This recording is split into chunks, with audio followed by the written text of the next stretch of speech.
क्या मध्य प्रदेश की भारतीय जनता पार्टी सरकार शराब और ड्रग्स माफिया के सामने दंडवत हो चुकी है? क्या मध्य प्रदेश में फल फूल रहे अवैध शराब और ड्रग्स के कारोबार को भारतीय जनता पार्टी की सरकार का संरक्षण हासिल है?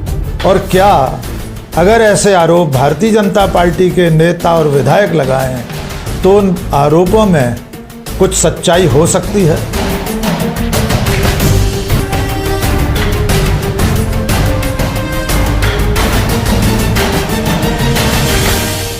नमस्कार, मैं डॉक्टर राकेश पाठक। मध्य प्रदेश में इस वक्त अवैध शराब और ड्रग्स के कारोबार को लेकर बवाल मचा हुआ है। एक बहुत बड़ा मामला मध्य प्रदेश की राजधानी भोपाल में ड्रग्स का पकड़ा गया, जिसमें अब तक 2000 करोड़ से ज़्यादा कीमत की एमडी ड्रग बरामद हो चुकी है। और उस मामले में भारतीय जनता पार्टी के एक कार्यकर्ता का नाम सामने आया, जिसे मध्य प्रदेश के उप मुख्यमंत्री जगदीश देवड़ा का करीबी बताया गया। लेकिन इसके अलावा अवैध शराब का कारोबार भी मध्य प्रदेश में खूब फल फूल रहा है। हालात ये हो गए हैं कि भारतीय जनता पार्टी के नेता विधायक इन शराब माफिया के मारे अपनी जान बचाते घूम रहे हैं। ये मामला क्या है, आपको एक वीडियो दिखाते हैं, फिर तफसील से बताएंगे कि इस वक्त खुद भारतीय जनता पार्टी के नेता, पार्टी के टिकट पर चुनाव जीतकर विधानसभा में पहुंचे विधायक ये कह रहे हैं कि मध्य प्रदेश की सरकार शराब माफिया के सामने दंडवत हो गई है। ये पहला वीडियो है मऊगंज के विधायक प्रदीप पटेल का। प्रदीप पटेल जिले के एडिशनल एसपी के सामने उसके दफ्तर में जाकर ज़मीन पर लौटकर दंडवत लौटकर कह रहे हैं कि आप तो गुंडों से मुझे मरवा दीजिए। क्या मामला है, पहले आप वीडियो देख लीजिए। क्या समस्या है? समस्या कुछ नहीं है, गुंडों से आप मेरे को मरवा दीजिए। सर मेरे ऐसा मत करिए, ऐसा नहीं। कौन से गुंडे आए? अरे सारे गुंडे चारों तरफ हाहाकार मचा है। उन्होंने बोला है कि मैं तो एडिशनल एसपी आईजी ने बोला है प्रदीप पटेल पे कत्ल करके आए, कोई नाम नहीं। क्या बात कर रहे हो आप? बोले हो, आप हमको बता रहे हो, आप बताओ कि क्यों ऐसा करते हो? तो ये मऊगंज के बीजेपी के विधायक हैं प्रदीप पटेल।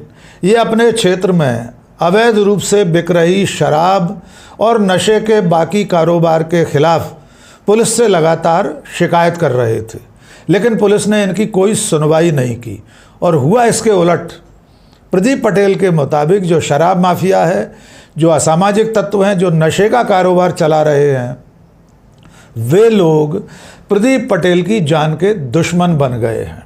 और इस वीडियो में आपने देखा कि वे मऊगंज के एडिशनल एसपी अनुराग पांडे के दफ्तर में जाकर कार्यकर्ताओं के साथ गए हैं और ज़मीन पर लेटकर अनुराग पांडे एडिशनल एसपी से कह रहे हैं कि आप तो मुझे गुंडों से मरवा दीजिए।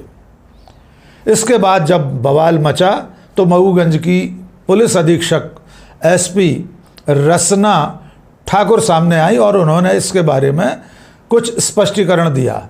आइए सुनते हैं एसपी मऊगंज रसना ठाकुर क्या कह रही हैं। ये वीडियो मेरी भी जानकारी में आया है और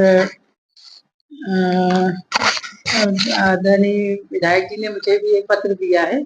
उसमें उन्होंने नशे के कारोबार करने वालों के विरुद्ध कड़ी कार्रवाई करने के लिए लिखा है। और विगत कई दिनों से हम लोग इसमें आदरणीय आईजी साहब के निर्देशन और मार्गदर्शन में कार्रवाइयां नशे के विरुद्ध करते रहे हैं। अभी हम लोगों ने 7 क्विंटल गांजा पकड़ा था और अवैध शराब और फॉरेक्स पर भी हम लोगों ने कार्रवाई की है। माननीय विधायक जी ने कुछ जानकारियां और हमारे संज्ञान में लाई है, तो उसके लिए हमने टीम का भी गठन किया है और हम जो है आगे भी इसी तरह से नशे के विरुद्ध कार्रवाइयां करते रहेंगे। तो ये छोटा मामला नहीं है। जिस पार्टी की मध्य प्रदेश में सरकार है, लगभग 20 साल से बीजेपी मध्य प्रदेश में सत्ता में है, बीच के 15 महीने कांग्रेस की सरकार रही।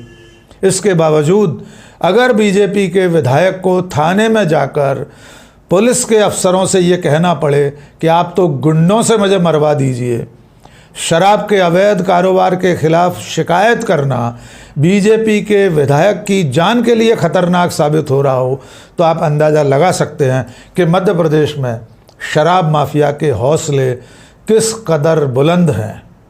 लेकिन यह मुद्दा तूल पकड़ गया है, और जो हमने शुरू में आपसे कहा था कि क्या मध्य प्रदेश की सरकार शराब माफिया के आगे दंडवत हो गई है, ये आरोप हमारा नहीं है। ये आरोप या ये बात बीजेपी के ही एक वरिष्ठ नेता जबलपुर से विधायक अजय विश्नोई ने कही है। जब उनके संज्ञान में प्रदीप पटेल का वीडियो आया, वो घटनाक्रम आया जिसमें उनका साथी एमएलए पुलिस अधिकारी के दफ्तर में जाकर गुहार लगा रहा है, खुद को मरवाने की विनती कर रहा है, तब अजय विश्नोई जो कई बार के विधायक हैं, शिवराज सिंह की सरकार में मंत्री रहे हैं, मध्य प्रदेश के बड़े और दिग्गज नेताओं में गिने जाते हैं, ऐसे भारतीय जनता पार्टी के वरिष्ठतम नेताओं में से एक अजय विश्नोई ट्विटर पर लिखते हैं, प्रदीप पटेल आप सही कह रहे हैं। यानी अपने साथी विधायक प्रदीप पटेल को संबोधित करते हुए लिखते हैं कि प्रदीप पटेल जी आप सही कह रहे हैं, लेकिन क्या करें, पूरी की पूरी सरकार शराब ठेकेदारों के आगे दंडवत है। ये आरोप बहुत गंभीर और बड़ा आरोप है।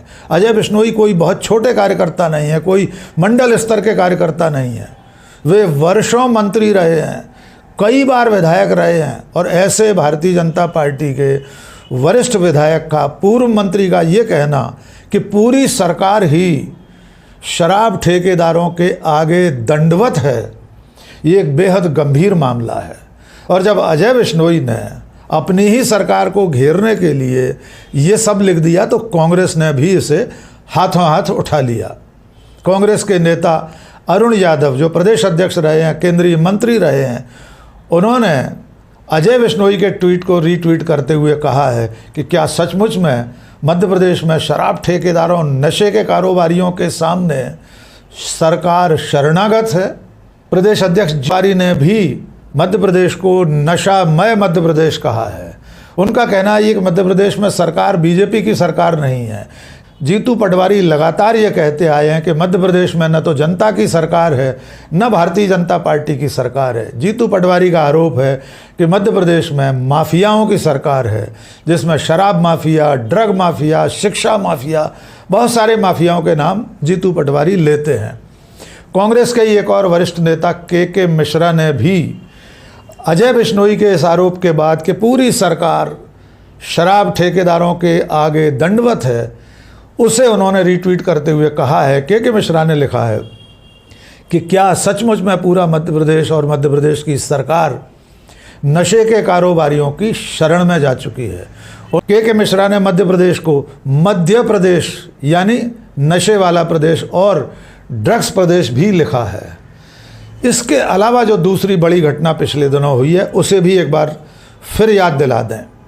आपको याद होगा, हमने अपने पिछले वीडियो में आपको बताया था कि मध्य प्रदेश की राजधानी भोपाल के इंडस्ट्रियल एरिया बगरौदा में एक फैक्ट्री पकड़ी गई थी जिसमें एमडी ड्रग बन रहा था। पहले छापे में गुजरात एटीएस और नारकोटिक्स कंट्रोल ब्यूरो के इस छापे में 1814 करोड़ की एमडी ड्रग बरामद हुई थी, और इसमें जो 3 आरोपी पकड़े गए थे उसमें एक आरोपी मंदसौर का रहने वाला है, उसका नाम है हरीश आंजना।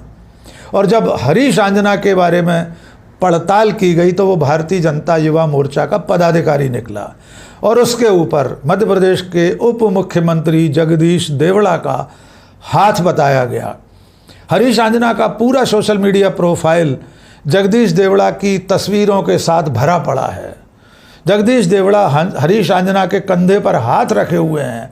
कई बैठकों में हरीश आंजना यानी ये ड्रग कारोबारी उप मुख्यमंत्री जगदीश देवड़ा के साथ हर मौके पर मौजूद दिखाई देता था। मंदसौर के भारतीय जनता पार्टी के सांसद सुधीर गुप्ता का भी वो करीबी बताया गया। उसके बाद एनसीबी ने, भोपाल पुलिस ने, गुजरात एटीएस ने मिलकर जब आगे अभियान चलाया तो उसी इंडस्ट्रियल एरिया में इस फैक्ट्री से थोड़ी दूर पर एक और गोदाम पकड़ा गया जिसमें 350 करोड़ से ज़्यादा का कच्चा माल और ड्रग्स बरामद हुई। यानी कुल मिलाकर भोपाल में पिछले दिनों 2000 करोड़ से ज़्यादा की एमडी ड्रग बरामद हो चुकी है, कच्चा माल बरामद हो चुका है। और इस तरह के मामलों में भारतीय जनता पार्टी के नेता और उनके बड़े बड़े सरपरस्तों के नाम भी सामने आ चुके हैं। और अब इन तमाम घटनाक्रमों की रोशनी में अजय बिश्नोई जैसे वरिष्ठ भाजपा नेता का, भूतपूर्व मंत्री का, वर्तमान विधायक का ये आरोप कि पूरी सरकार शराब ठेकेदारों के आगे दंडवत हो गई है, जितना पिछले दिनों घटनाक्रम हुआ उससे साफ दिखाई दे रहा है कि मध्य प्रदेश में अवैध शराब और ड्रग्स का कारोबार शहर शहर, कस्बों कस्बों तक फैल चुका है। और अगर सरकार में बैठे लोगों का इस तरह के कारोबार को संरक्षण है तो ये एक बेहद गंभीर और चिंता की बात है। देखना होगा भारतीय जनता पार्टी के विधायकों के अपनी ही सरकार को घेरने के इन आरोपों के बाद प्रदेश के मुख्यमंत्री डॉक्टर मोहन यादव, प्रदेश अध्यक्ष विष्णुदत्त शर्मा क्या प्रतिक्रिया देते हैं, या वे इस सारे मामले पर मौन साध जाते हैं। आज के इस वीडियो में बस इतना ही। बहुत बहुत शुक्रिया। जय हिंद।